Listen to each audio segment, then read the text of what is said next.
Ui, mano, esse tema vai dar o que falar, irmão. Deixa eu pensar aqui como é que eu vou elaborar pra explicar pra galera direitinho esse negócio, que isso aí é brabo, irmão.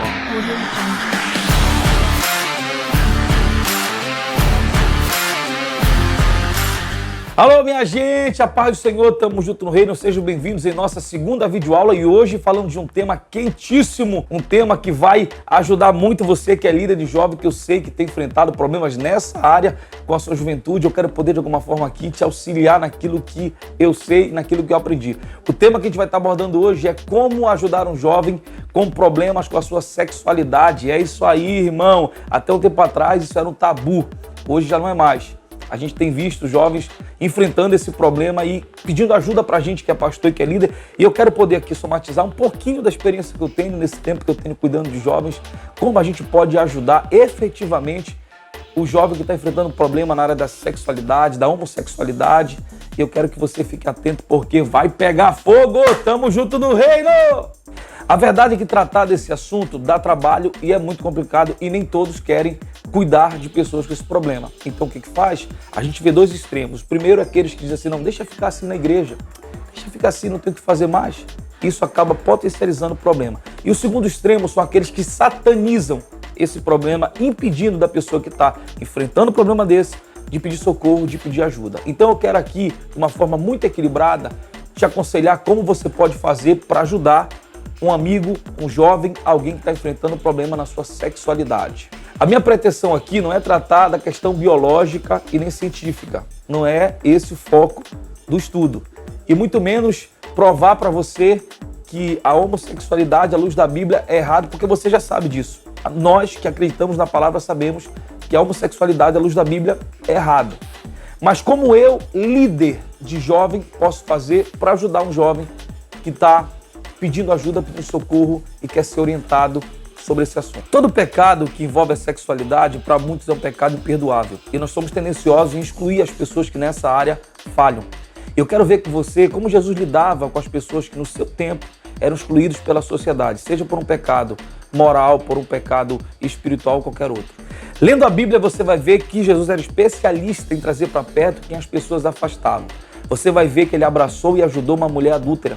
Você vai ver que ele abraçou e ajudou um corrupto chamado Zaqueu. Você vai ver que ele abraçou e ajudou uma mulher samaritana na beira de um poço, sozinha.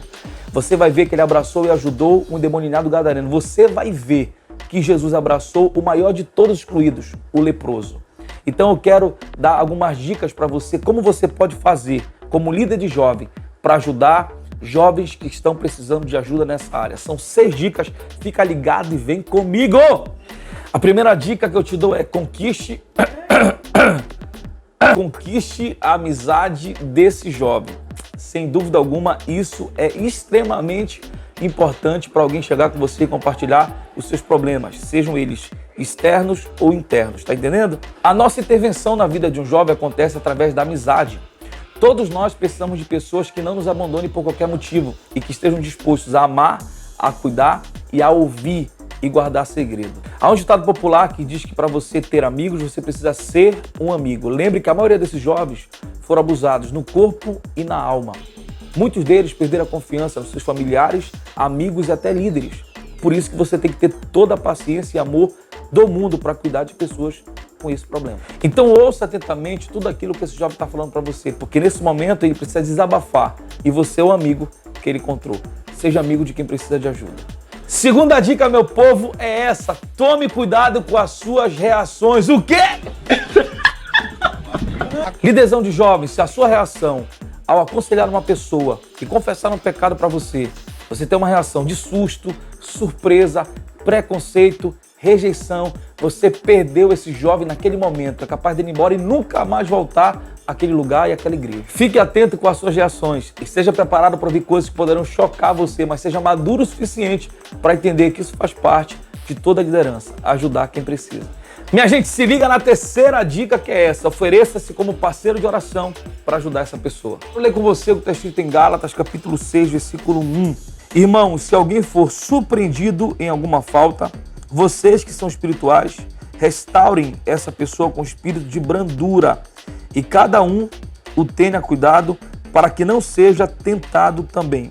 levem as cargas uns dos outros e assim estarão cumprindo a lei de Cristo. Verso 3.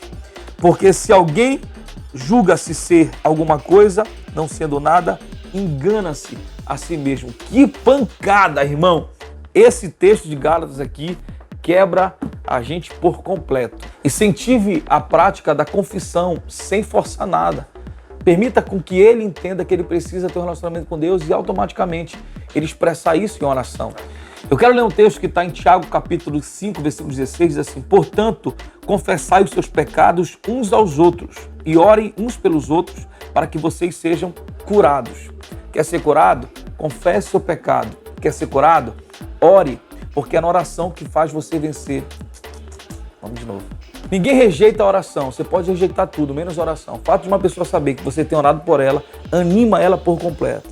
Então, você que é líder, chama essa pessoa para orar mais, ligue para ela de madrugada, faça ela entender que você a ama e se preocupa com ela e tem colocado ela no colchão da oração. Isso é fenomenal. A quarta dica é essa: estabeleça a diferença entre tentação e pecado. Você precisa deixar claro para esse jovem que nós não temos o poder de escolher aquilo que vai nos tentar, porém temos o poder de escolher alimentar a tentação ou não. Nessa luta entre a carne e o espírito, vence quem estiver mais alimentado. E a pergunta que eu te faço é: quem você tem alimentado? Existe o pecado que reina e o pecado que habita. O pecado que habita nós somos seres caídos, nós somos seres adâmicos. A gente já nasceu em pecado.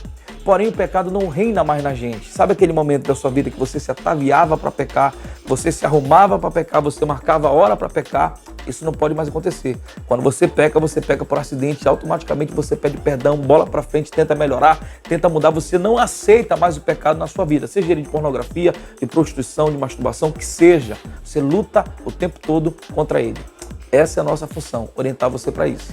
Quinta dica que eu tenho para você, já caminhando para o final, a quinta dica é essa: não dilua a palavra de Deus para agradar ninguém. Eu sinto que às vezes, quando a gente vai ajudar alguém com problema nessa área da sexualidade, a gente tenta suavizar, minimizar a palavra de Deus para não escandalizar a pessoa ou não falar a verdade, porque a Bíblia é clara. Isso não pode acontecer. Você tem que ser extremamente verdadeiro em dizer: é pecado, é pecado. Não pode, não pode. Não tente diluir a palavra de Deus por nada.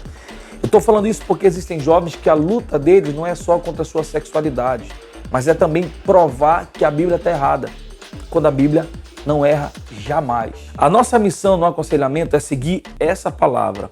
Não tente falar de si mesmo, aquilo que você acha ser certo ou errado. A única pessoa que pode convencer alguém não sou eu nem você, é o Espírito Santo. Então, se utilize dessa palavra, porque essa palavra pode mudar qualquer ser humano. Só essa palavra e nada mais.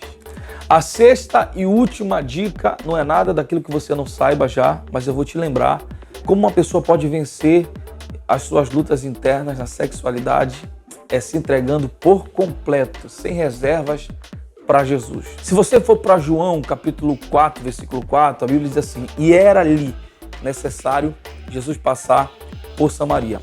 Eu quero que você entenda, numa questão geográfica, existiam duas vias para Jesus chegar em Cafarnaum sem precisar passar pelo meio de Samaria. Mas esse era necessário não era caráter geográfico. Esse era de necessário era caráter espiritual, emocional. Existia uma mulher que estava ferida nas suas emoções, na sua sexualidade. Jesus precisava curar essa mulher e restaurar a sua vida por completo.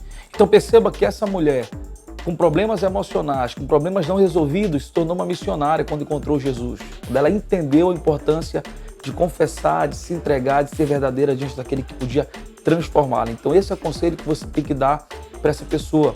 Fazer com que ele entenda que Jesus está para ajudá-lo, para socorrê-lo, para sustentá-lo nos momentos difíceis. Então, gente, eu acredito que essa é a única forma de uma pessoa vencer problemas na área sexual. É se entregando por completo para Jesus. Gente, eu quero dizer para vocês que eu não sou um especialista. Eu estou falando para vocês aqui de experiências que eu ajudei pessoas.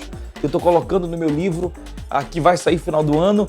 Eu já estou lançando para vocês algumas dicas aqui para ajudar essa liderança de jovens espalhada por toda Belém e Brasil afora. Tamo junto, obrigado por esse momento. Beijão, tamo junto no reino, fica na paz.